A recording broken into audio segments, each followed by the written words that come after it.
Actually, it's Saturday. Well, we normally do it on Friday. It is Saturday, by the way. Today is Saturday? Yes, it is. So, now mind you, I haven't drunk all of this, and I'm not drunk by all means. But what's crazy is my life, right?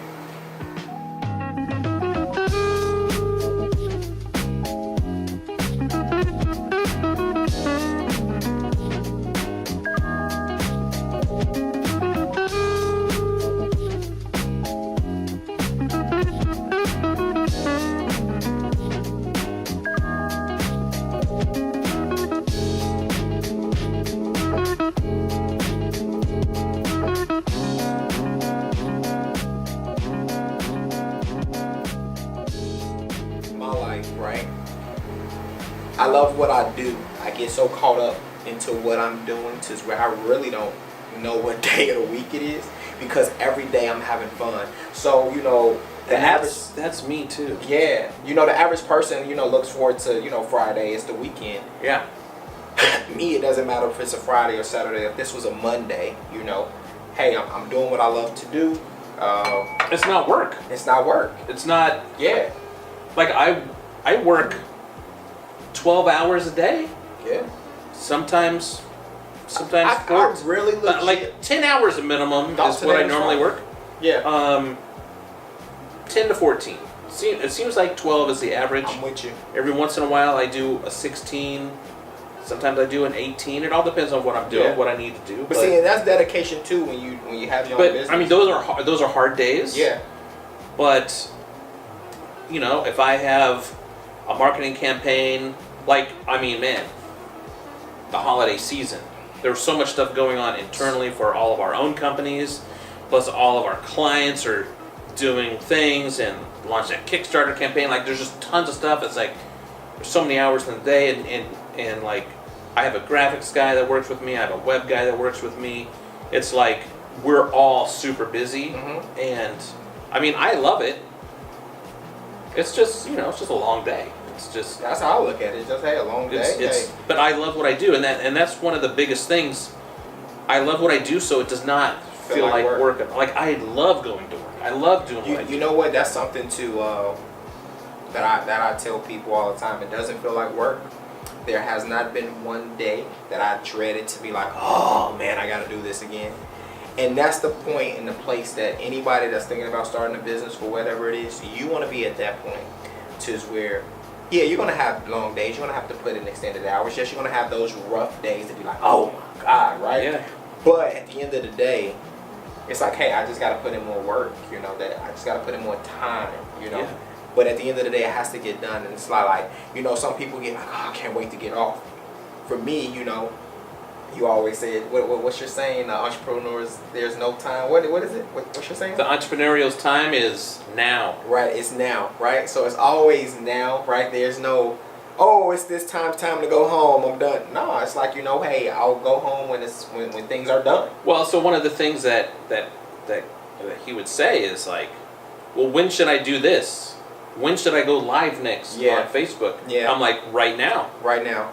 I kid you not. What's cool, side note, since we're here. So Mike's been in Cali. Christmas Day, I sent Mike a Merry Christmas in my PJs. You know, we had the Christmas pajamas. And it was so cool because Mike chimed back and he said, you should go live. And you should say blah, blah, blah, this, like that. So now naturally I'm thinking to myself, man, Mike, it's Christmas, right? But I really thought about Mike and said, you know what? Man, why not go live? Now is the time, you know. And instantly, normally I'll call Mike and be like, man, Mike, you sure? I'm like, nope, I'm not even going to call. I'm not even going to respond to it. I'm just going to go live, you know. So that's pretty cool, too, you know. He can chime in and say, hey, it's now. Hey, when should I go live? Go right now. Do something right now. Hey, they want to see you. Go right now. So now I'm starting to get into the habit. If he say go live right now, all right, cool, I'm going live. I'm going live. Oh, have a poptastic night. You have a poptastic night. That's right. A poptastic night. Most definitely. So who came up with the word poptastic? So it's pretty cool.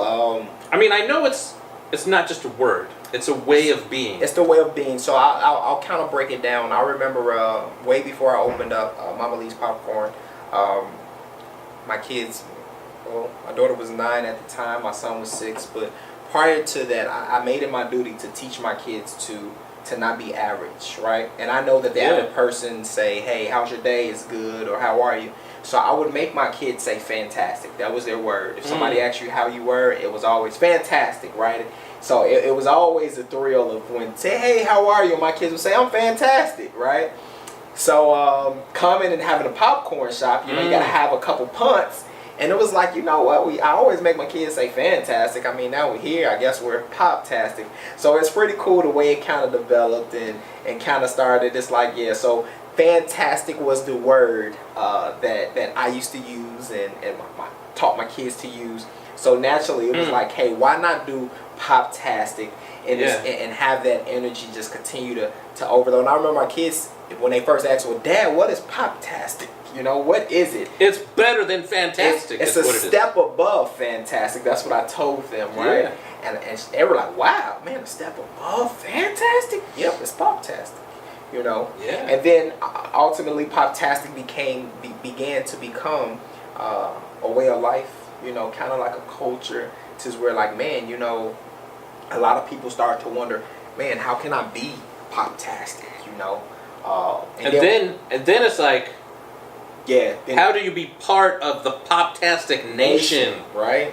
Because you know what's cool is having that, you know, just encountering people. I remember Mike, I mean, we can go back, we can do backstory. I remember Mike when I first started.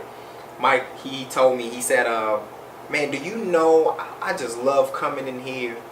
When I'm having a bad day, I think of the popcorn shop and I want to come in and I know that you're going to tell me to have a poptastic day. Sometimes I just come in just to hear you say, have a poptastic day. I when I first started going to Mama Lee's Gourmet Popcorn, I went there not for the popcorn. Yeah.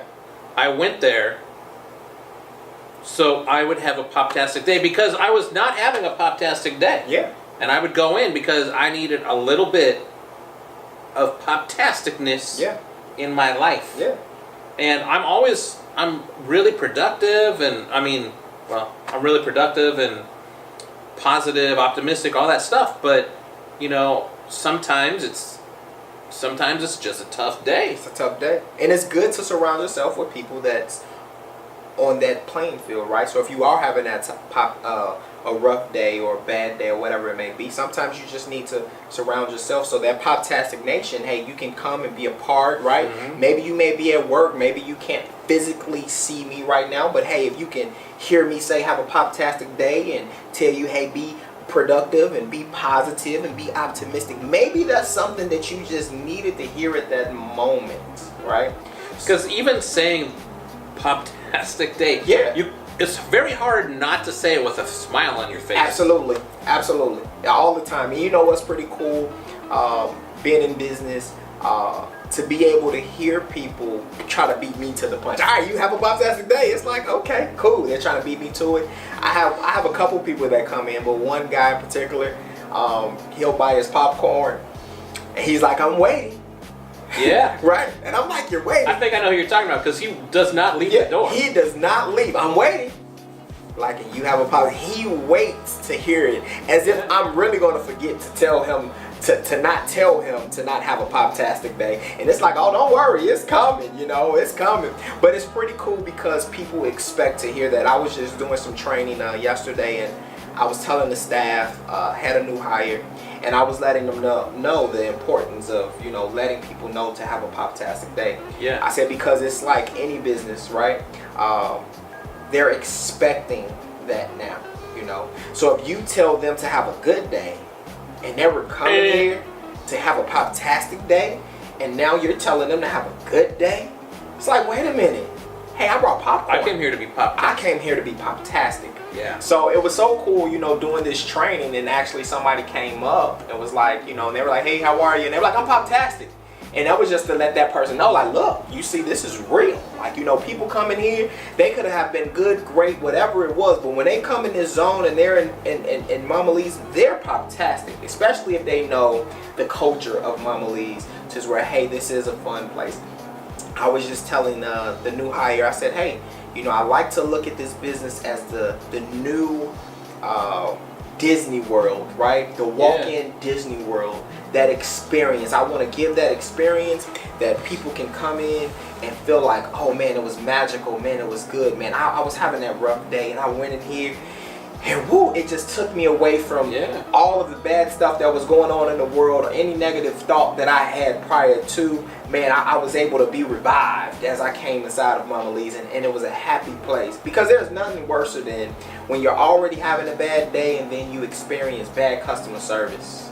You know? Absolutely. There's nothing. So that was one of the things when you're like, when you're telling me I think I'm opening up another spot. Yeah. Oh yeah. I was like, well, how are you going to ensure that people are going to be poptastic over there? I remember this conversation like yesterday. And it's so cool. And I see, that's the power of friendship right there, right? As we can sit back and we can talk to you all, and then we can reflect. But it's pretty cool because me and Mike, we literally had this conversation, and he gave me something to think about, right? Because he was right. You know, when you have one location and I'm inside of that one location, how are you going to continue to have that be the atmosphere and you're not there? Yeah. How can you reinsure that? How can you ensure that no matter what location we go to or whatever it may be, that hey, they're still going to be poptastic and have that same energy? And that gave me something to think about as I began to grow. Like, whoa, you know, and that begins to be like, hey, this most definitely have to be the culture inside of Mama Lee's, or that most definitely have to be trained or expressed to the employees that work inside of Mama Lee's, to say, hey, this is what we stand for. But yeah, so Mike, he helped me out to reinsure, to make sure that I was on the right track, pushing forward to expand, to make sure that hey, no matter which location it is, that they're going to tell you to have a poptastic day and they're going to have that energy. Yeah. And I guess when location number 2 came, it was like, okay, cool. But what's really cool is earlier today I was at location number 3, to know that hey, I'm not at location number 3 as much, but to know that hey, if you go to location number 3, they will be poptastic. It's pretty cool getting that feedback to say, man, this customer service out here is so crazy. This is insane. That kind of let me know that poptastic, of being poptastic, can be teachable, right, to people, and they can gravitate to it. So that was something that was really big, because you got to think, starting from Elgin and then going to West Dundee, that's still kind of close. But now going to Chicago, I mean, they had no idea who Mama Lee's was. So here's the thing about that Chicago location. You are going up against a juggernaut, popcorn, multi-million-dollar, probably 8-figure. They're probably making over $10 million a year, I would imagine. Yeah, I believe so. I would say so. I don't know if they're in the 100 millions, but I don't know if they're in the 100 millions. They may be up there, but I'm pretty sure they're doing over. I know for a fact they're probably doing over 10 million. Oh man, they probably at 100 million, to be honest. I mean, they're like Auntie Anne's. They're like in multiple airports. They're, you know, they're big. But you want to know what? Like, there are some high schools and stuff like that that do fundraisers in Chicago for their schools, and they're like, well, your stuff is better than theirs. Yeah. So they're like, we want you to come out here. So forget those other guys. Yeah. I hope everybody's going to have a productive, positive, optimistic, and productive New Year. Absolutely.